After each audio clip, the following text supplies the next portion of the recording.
오늘의 하이라이트 뉴스를 전해드립니다. 3월 10일 월요일 오늘의 뉴스 이수연입니다.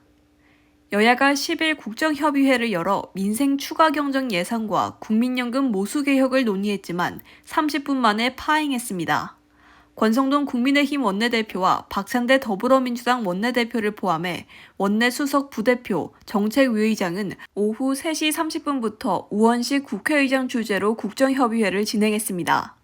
민주당은 애초 국민연금 보험료율 13%, 소득대체율 43% 안을 검토하겠다고 했으나 끝내 수용 불가 입장을 밝혔습니다.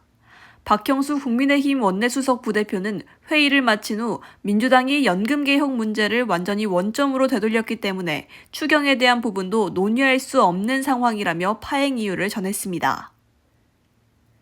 지난 6일 경기 포천에서 공군 전투기가 민가에 폭탄을 잘못 떨어뜨린 사고에 대해 이영수 공군참모총장이 공개 사과했습니다.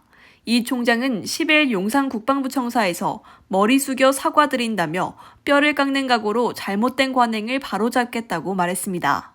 이는 초유의 오폭 사고로 공군은 이륙전 표적좌표 데이터가 잘못 입력됐다며 조종사는 3번의 좌표 확인 기회가 있었지만 모두 놓치면서 사고가 났다고 사고 원인을 밝혔습니다.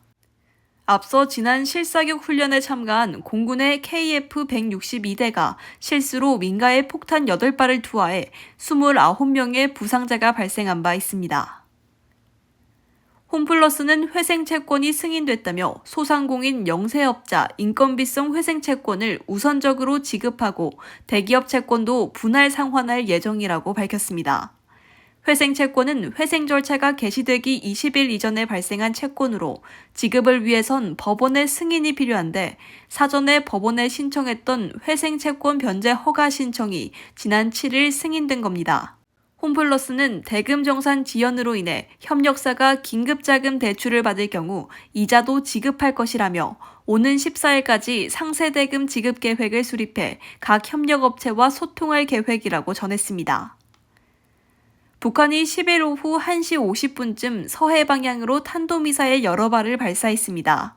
북한이 탄도미사일을 쏜 건 올해 1월 이후 2달여 만으로 트럼프 2기 행정부 출범 뒤 처음입니다.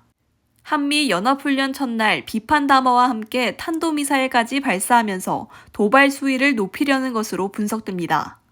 우리 군은 북한에 대한 감시와 경계를 강화하고 미국과 긴밀하게 공조하고 있다고 설명했습니다. 지난달 말 미국과 우크라이나의 회담이 파국으로 끝난 후 도널드 트럼프 미국 대통령이 우크라이나에 다시 미국의 군사 정보를 제공하기로 했다고 밝혔습니다.